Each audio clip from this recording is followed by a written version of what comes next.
আসসালামু আলাইকুম, আশা করি আপনারা সবাই অনেক ভালো আছেন। একটা মোবাইল ফোন কেনার সময় অনেকগুলো ইম্পর্টেন্ট বিষয় থাকে, তার মধ্যে স্টোরেজ কিন্তু খুবই ইম্পর্টেন্ট একটা বিষয়। অ্যাকচুয়ালি কত জিবি স্টোরেজ আপনি ফোন কিনবেন, কত জিবি স্টোরেজ থাকলে আপনার ফোনের পারফরমেন্স আপনি ওভারঅল ভালো পাবেন, প্লাস স্টোরেজের টাইপ কী রকম হওয়া উচিত, সব কিছু নিয়ে আমি আজকে ভিডিওতে অ্যাকচুয়ালি ডিটেলস আলোচনা করার চেষ্টা করব এবং পুরো ভিডিও জুড়ে সঙ্গে থাকবো আমি ফারাবি। আপনারা দেখছেন প্রযুক্তি। চলুন তাহলে শুরু করি। কত জিবি স্টোরেজ দিয়ে আপনি ফোন কিনবেন তার আগে একটা বিষয় একটু বলে নিই, সেটা হলো স্টোরেজের কী কী টাইপ রয়েছে।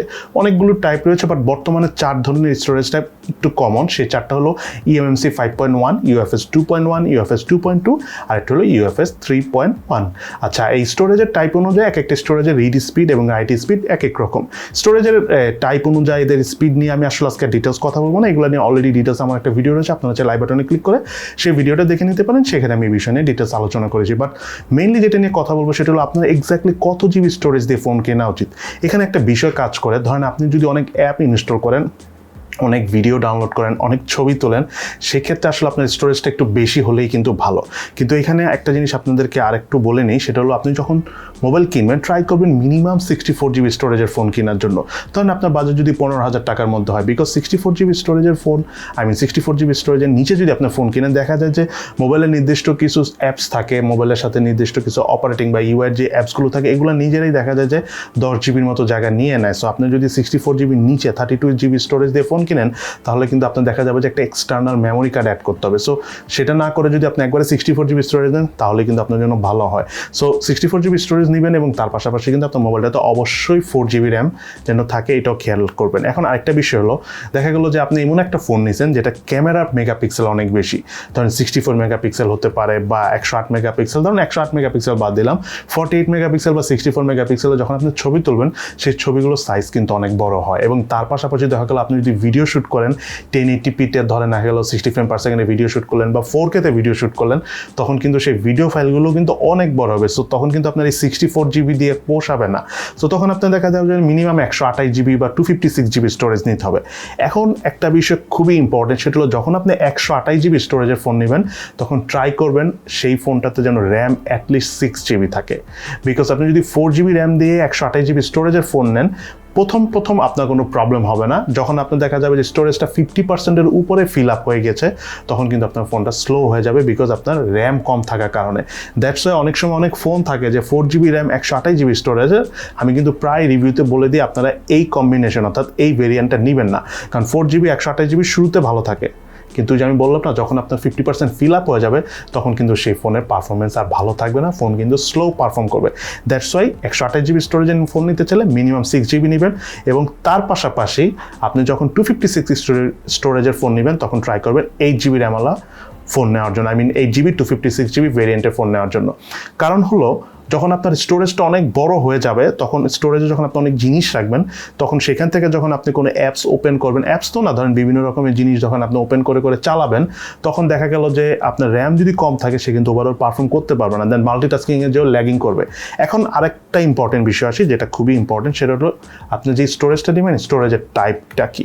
ধরেন eMMC 5.1, এটা আপনারা অনেকেই জানেন এখন, সেটা হলো এটা কিন্তু এই 4টা যে স্টোরেজ টাইপ বললাম, তার মধ্যে এটা হলো সবচেয়ে নিচে, মানে এটার স্টোরেজ স্পিড একটু কম, রিড স্পিড রাইট স্পিড দুটোই কম।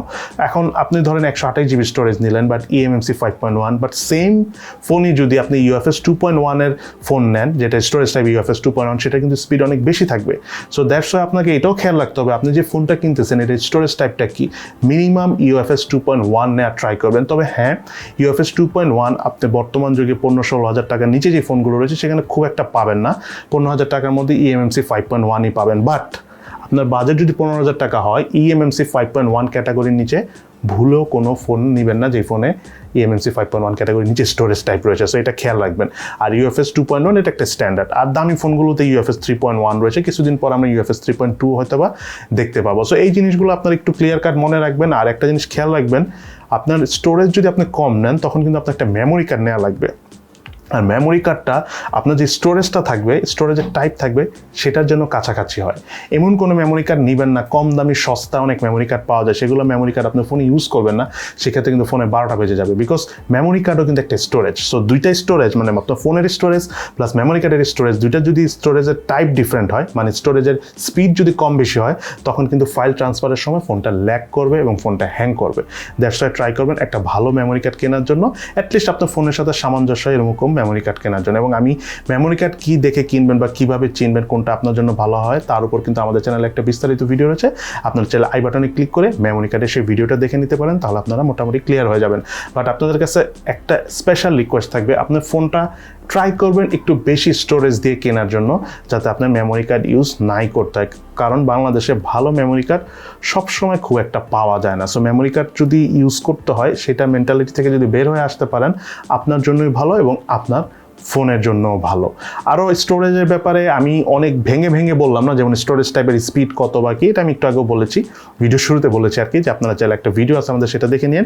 সেখানে আমি আবার স্টোরেজের টাইপ অনুযায়ী কেমন স্পিড সেটার ব্যাপারে আরও ডিটেলস আলোচনা করেছি, এবং সেটা দেখলে আপনি আরেকটা জিনিস ক্লিয়ার হবেন যে কত জিবি র্যামের সাথে কত জিবি স্টোরেজ হলে আপনার জন্য ভালো হয়।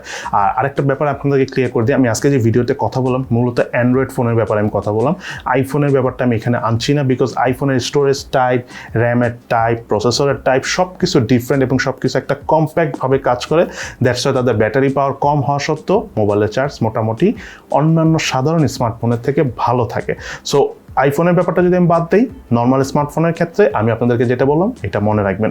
আর please 4GB RAM 128GB storage এই ভেরিয়েন্টে আপনারা কোনো ফোন কিনেন না। আপনারা যদি জাস্ট লাইট ইউজ করেন, টুকটাক ফোন ইউজ করেন, কল দেন, জাস্ট হালকা পাতলা ইউটিউব দেখেন বা ফেসবুক দেখেন, দেন ঠিক আছে। বাট আপনি যদি ছবি তুলেন, গেমস খেলেন, সেক্ষেত্রে 4GB র্যাম না নিয়ে 6GB 128GB স্টোরেজের ফোন নিয়েন। আর র্যামের ব্যাপারেও আমাদের একটা ডিটেলস ভিডিও রয়েছে, আমি মনে হয় গতকালকে করেছি, আপনারা চাইলে আই বাটনে ক্লিক করে সেই র্যামের ভিডিওটা দেখে নিতে পারেন যে কত জিবি র্যাম আপনার ফোনে থাকা উচিত। সো আই হোপ আজকের ভিডিওটা যদি আপনারা সম্পূর্ণ দেখেন, মোটামুটি একটা ক্লিয়ার আইডিয়া হয়ে যাবে যে আপনার কত জিবি স্টোরেজের ফোন নেওয়া উচিত।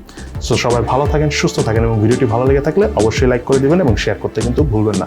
সো ইনশাল্লাহ দেখা হবে ফিউচারে।